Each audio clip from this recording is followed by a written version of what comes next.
Hi, I'm FIDE Master Livy Cherbulenko, and in this series I explore the typical mistakes of people rated anywhere between 8,000 and 2,000. This is a first reaction, no engine analysis of a chess.com game played between 1931 versus 1863. Let's start. Alright, so d4, d5, c4, the queen's gambit. The point is that if black takes, that will be a double pawn anyway. We can easily win it back, maybe check and take, or play e3 or e4, open up this bishop, take the pawn back.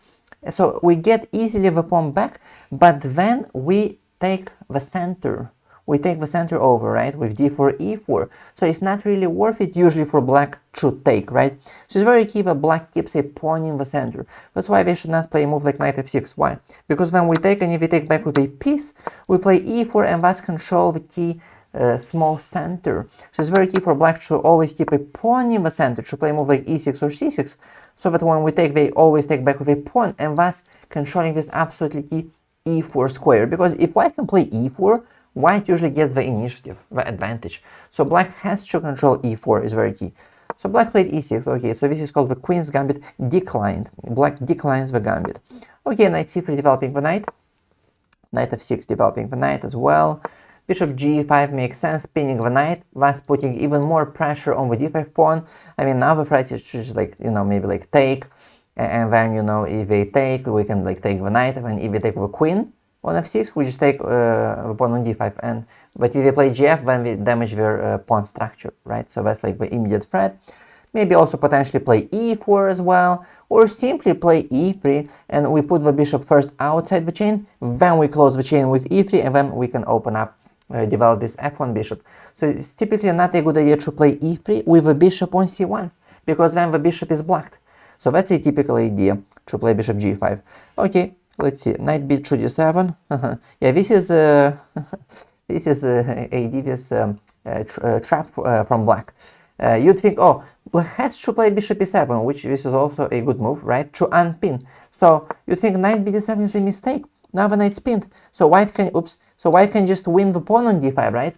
Actually, not so easily, because if white takes on d5, this is actually a common trap.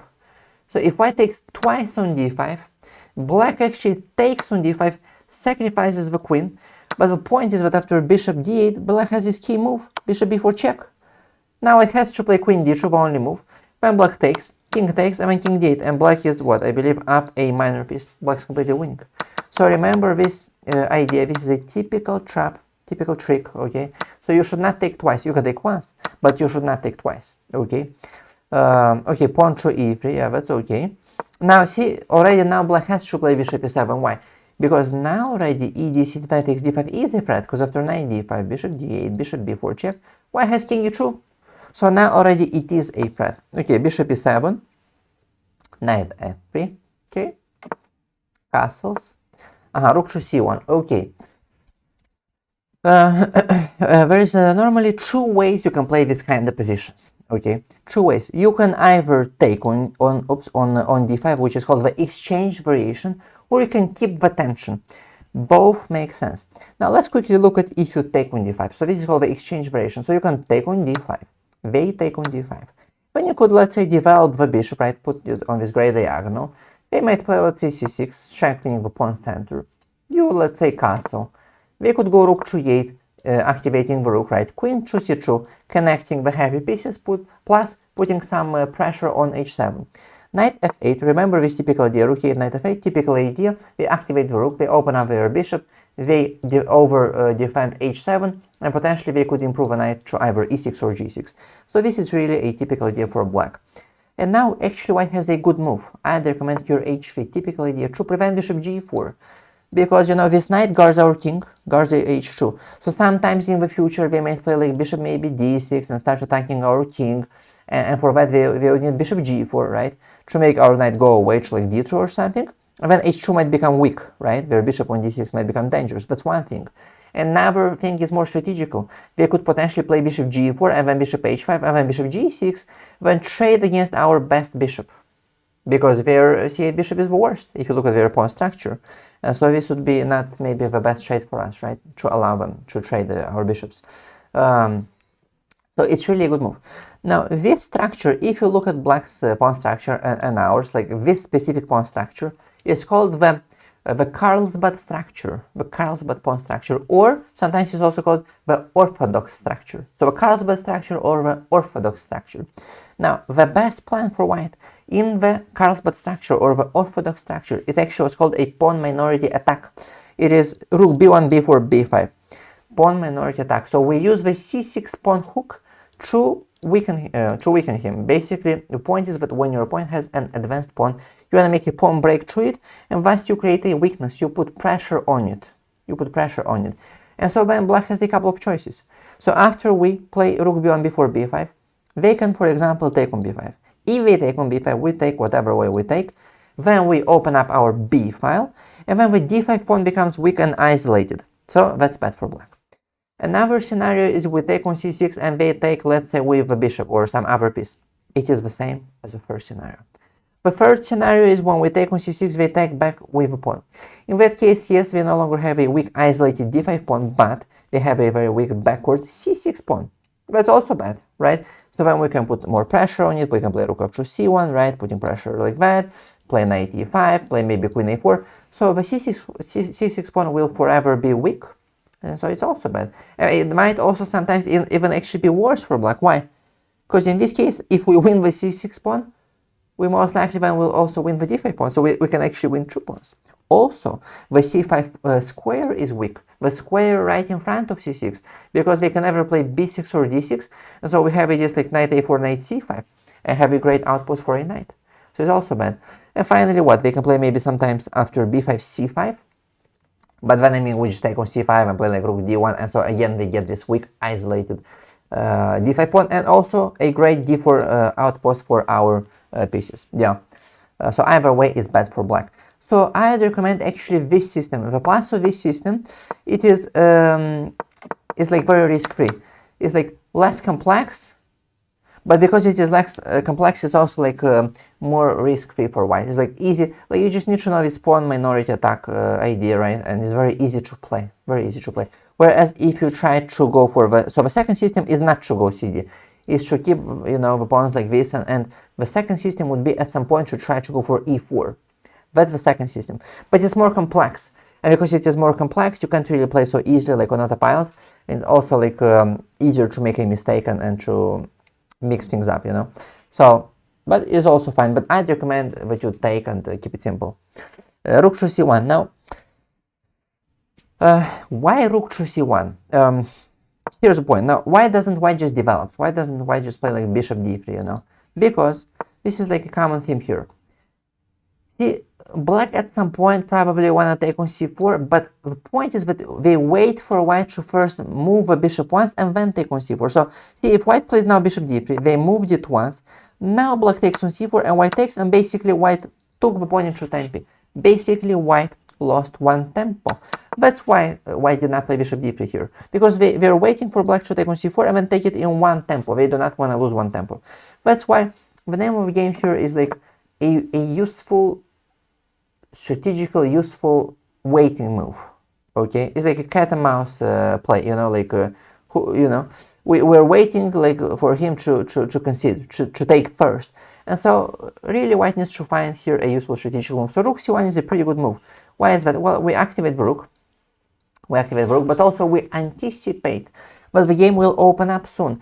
They'll take on c4, or we take on d5, or they take on c4, or maybe they play c5, you know, attacking our center, right?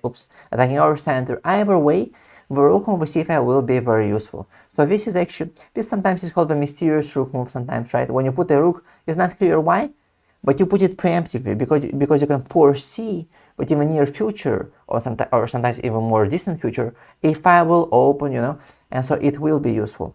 So rook c1 is okay. Another typical idea would be to play queen to c2.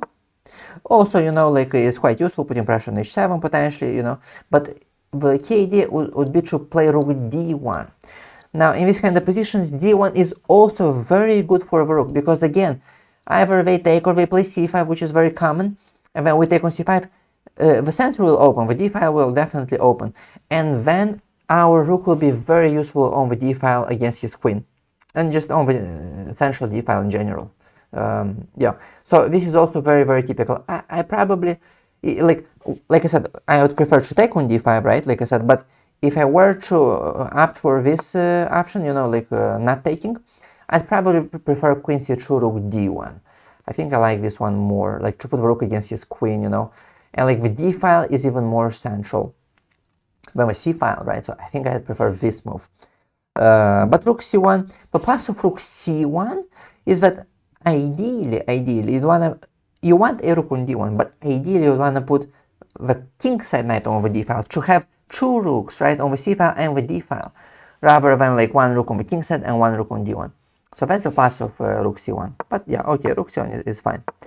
Okay, h6 attacking the bishop, bishop h4 keeping the tension, makes sense. Rook e8, yeah, makes sense.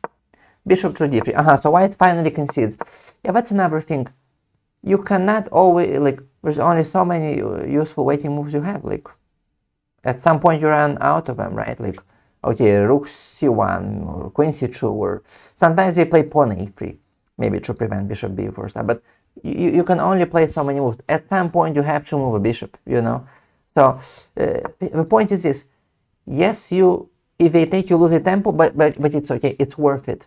Because one, you have to develop at some point, and two, yes, you lose a tempo, but the downside for black is that they lose the center, like I said, they lose the key central pawn, and so then you can go for like e4. So it's worth it. It's okay. It's okay. Like I'm not saying never play bishop d3, just like try to make maybe some 1, 2, maximum 3 useful moves, and if they still don't take, then play bishop d3. It's okay. All right. Knight of Fate, Knight of Fate, that's typical in the exchanged variation. That's typical when white plays CD-ED, but it's not really typical when white does not take. Typically when white does not take on d5, black plays something like, let's say maybe like c6, for example, and after we castle, black takes, and then like knight d5 trying to exchange. That is like quite common, although again, black is still worse. Black can just like take and then go for like e4, you know. Have an advantage because white just has more space, so automatically white has an advantage. Black also has weak dark squares, and also black has a very poor bishop on c8, very poor bishop. But typically they play like this, or they could also sometimes play something like, let's say a6, and then if white castles, they could like take, and then play like b5, attacking the bishop, and then play bishop b7, rook c8, and then c5. This is also a common construction. You have a knight on d7, which supports c5, right? You put a bishop on b7, you play rook to c8, and you go for c5, counter-attacking white center. So that's also pretty typical for black. Something like this we typically play, you know, something like this. But yeah, Knight of Fate I think is passive. I think it's just passive here. Okay, h3. I mean, what is this? Complete waste of time. Why would you play h3? Bishop g4 is not a threat because it's blocked by the pawn on e6, so it's not a threat. Knight g4 doesn't attack anything. I mean, we could just take on e7, and then if you want, you can then play h3 with tempo. So there's no point. Like, why play h3 now? Complete waste of time. In the opening, we should prioritize king safety. That means to castle as quickly as possible, and minor piece development. You should avoid as much as possible, you know, avoid like the plague, the corner pawn moves, unless they're necessary, okay? So, absolutely waste of time. Just should have just castled. You know, and then white can take and then play h3, like that would make more sense. Although in this case already I would not take on d5. Why would I not take on d5? Because white already played rook c1, but we said that when you take on d5 in that Carlsbad structure, right, black would play like c6, the best plan is pawn minority attack before b5. For that we need the rook on b1. So then rook c1 is a complete waste of time, because then you have to go rook back to b1 anyway, and then go before b5. So if you already played rook c1, it makes more sense to like not take on d5, right? Because if you take on d5 and you don't play rook c1, you play rook b1 before b5. Okay, so, but I mean, just castle and then go maybe like queen e2, put the f rook on d1, and then go for e4. This literally would have been the best. Queen e2, rook f2 d1, e4. Yeah, h3, complete waste of time. Okay, black finally concedes, yeah? Okay. Knight g6, bishop g3, bishop d7. I mean, what? I guess you wanna play bishop c6. Not so sure about this. It's usually not a good idea to put the bishop in front of a pawn. You wanna put it behind the pawn, not in front of a pawn. Because if you put it in front of a pawn, white can easily potentially attack it. Maybe with b4, b5, potentially. Maybe with knight e5. It's just out there on c6. It's just white can potentially attack it, so not so sure about it. Black typically goes like c5 in these kind of positions. Is like typical to attack the center, you know. But this is still good for white. I think white has multiple responses. White could just like castle, and when if they take, we have multiple options. We could even go we could even go even like ed. I think is good for white. White could even take with a queen, even takes and take with a knight. And then black has weak dark squares. And then knight b5 next, you know, if black allows, exploiting his weak dark squares. If black plays a6, we have knight a4, because then a6 weakens the b6 square, attacking rook and the bishop on c6. So, or white could, or maybe even take, you know, or play knight b5 immediately, and then threatening knight c7 double attack. So, on one hand, I can understand why black would play c5 to counterattack our center, but on the other hand, it really weakens the his dark squares. Like, white has better development, we could say. So, opening over files and diagonals and stuff actually benefits white if you think about it. Like white can like castle, right, and like bring a rook should you want, and white is faster to control the d file than black. Why? Because of a bishop on c8. Like they cannot easily play rook d8, you know. Maybe they can play with a rook with a e rook should d8, but that rook would still be not connected to the other rook because the bishop on c8 stands in the way, you know. And also like the dark squares are so weak, like I said, knight b5 and stuff. So c5 actually might also be risky in this particular situation, just because black played so slowly, like wasting so many moves. Which I said, knight f8, knight g6 is typical in the exchange variation. But in this variation, not really so good, because like this knight just has no moves here. It makes no sense. Another move maybe would be a6, you know. Like I said, go for this kind of stuff, right? But I mean, it usually it makes more sense with like this knight not on g6 but on d7, which supports c5. But like on g6, then again there's this mismatch. You put your knight on the king side, but then you play on the queen side with c5. So it's a mismatch, and also takes a couple moves, and it might be just a bit too slow. So either way, white's better here. White's just better here. Yeah, black played incorrectly. Okay, let's see. Castles, rook to, so I see, I guess you wanna go for c5, yeah? Okay, knight b, not so sure about knight b5. Let's see, black took, so black took, I think, what if black just plays a6, I mean, takes, bishop e6, attacking the queen. Queen to d8. Now, we don't want to take, because like f7 is pretty weak. This bishop is pretty great, so you don't want to take. You want to keep this bishop, right, to keep attention. And so what? And let's say bishop c6. Black has what? Like a bishop and a knight. 2 minor pieces for a rook. 2 minor pieces are usually better than a rook. Why? Because although if you think theoretically, or maybe like a rook and a pawn, 6 points, 2 minor pieces, 6 points, you could think it's the same, but if you count the points, but practically, 2 minor pieces are stronger. Why? Because these are 2 pieces. They can perform 2 functions at the same time. One piece, one function, another piece, another function. One piece on the king side, another piece on the queen side. They can perform 2 functions at once. Whereas the rook is just one piece. It can only perform like one function, be on one square or one place at one time. You know. So that's why 2 pieces are stronger than 1. So this is. So yeah, black would have just played a6. So knight c7 doesn't work, and what, you just go back to c3, just wasting time. And just b5, c5, why just wasted time? Makes no sense. No, knight b5 is a clear mistake. Let's see what else here white could have played. Let's see here. I mean, one idea that comes to mind is queen b3. You know, attacking b7, right? And if black plays b6, it's just slow. I mean, we could just play like bishop a6. Oops. Wait, what is this? Bishop a6 and attack the rook, and then if the rook moves, we have like knight b5 opening up the rook, attacking c7, and so just huge initiative. So it's just too slow. It's just too slow, b6. But if you go c5, then I think we could just go, actually just d5 black this rook. We don't want to take c5, just black the rook. Takes. Oops, no, not this way. Obviously, I meant knight d5. Let's promote. Knight d5, bishop d5, double attack, game over. Wait. Attacking f7, attacking b7. And then, by the way, after we take on b7 with the bishop, actually we just trap his rook, because this dark square bishop covers up the key dark squares, so we actually win exchange. This is completely winning. This is completely winning. So I think, yeah, probably queen b3 would be the best. And then it's not even clear how we play. We said b6 is bad, c5 is bad, but even if we didn't have anything concrete, even if like b7 wouldn't have been a target, next we would just play like rook d1, and that would prevent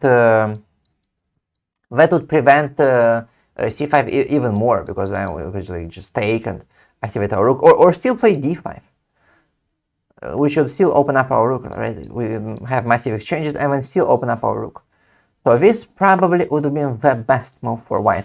And another move would be e4.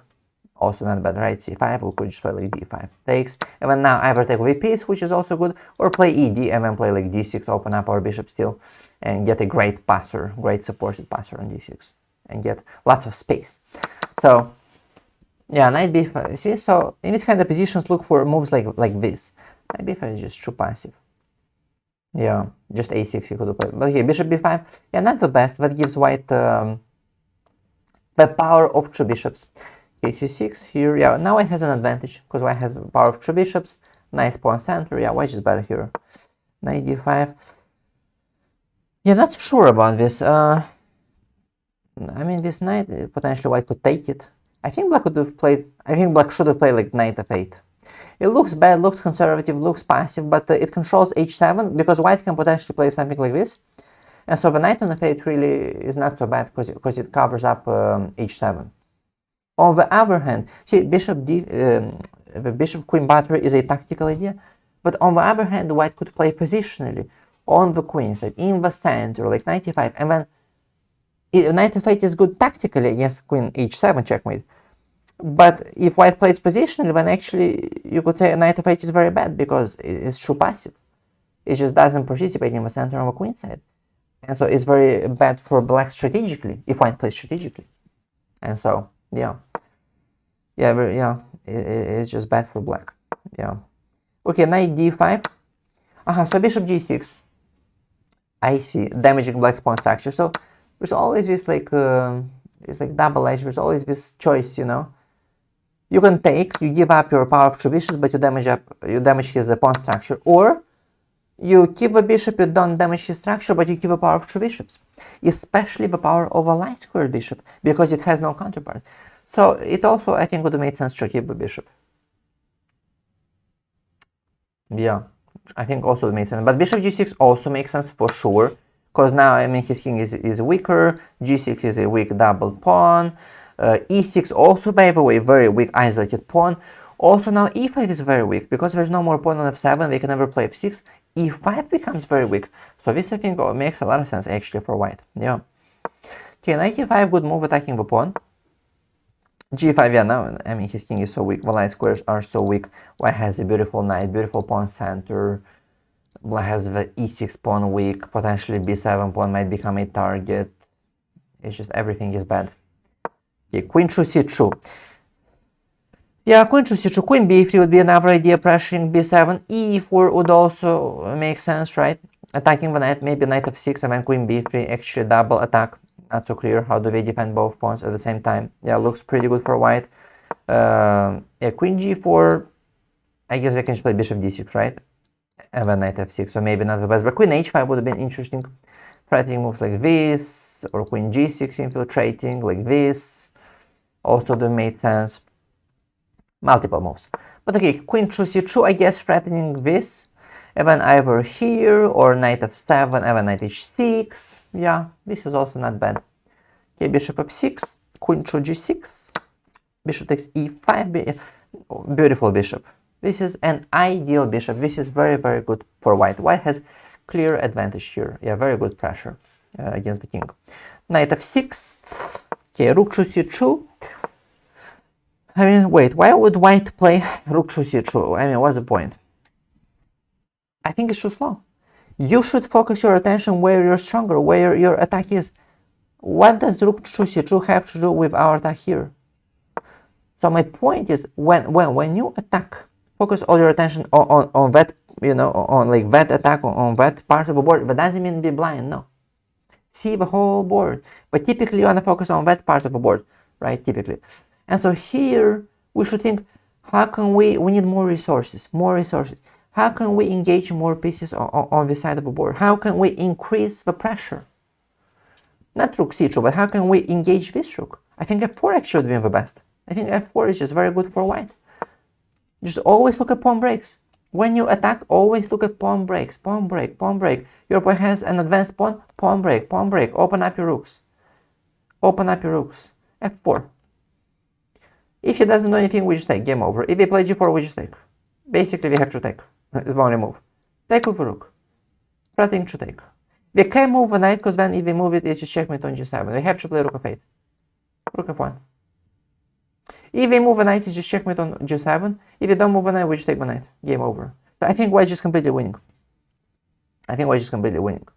Yeah. See, this is crazy. Just f4. This is a huge miss. Pam, pam, pam. Game over. Do you see? So look at dynamic moves like this. Not rook c2. Rook c2 is a huge miss. That gives black a key additional tempo. Chess is the tragedy of one tempo. I mean, black, now, for example, he could play queen e7, and then queen f7. And you know, if we take, there's no more attack, and if we go back, I mean, we lose our initiative. Like, or some other move, or rook f8 he can play or something. Let's see queen e7, f4, let's see queen f7, takes, rook f2. Okay, still good for white, but no more checkmate. Not as winning, still winning probably, but I mean, not like so quickly. Or maybe black could take actually. Take here, but not because the queen is on e7. They actually can move the knight. They can play just knight d7. Let me see. Yeah, knight d7. F8 is guarded, f7 is guarded, and g7 is guarded. And now white is no longer winning.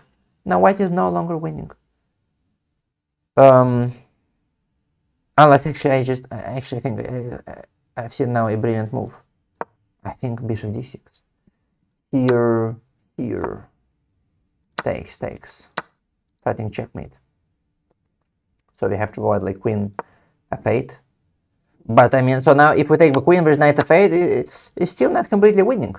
Yeah, the queen is probably stronger, of course, but so probably white should win. Maybe like queen g3 and then like infiltrate or something like that, right? Infiltrate. But I mean, it's not winning on the spot, you know.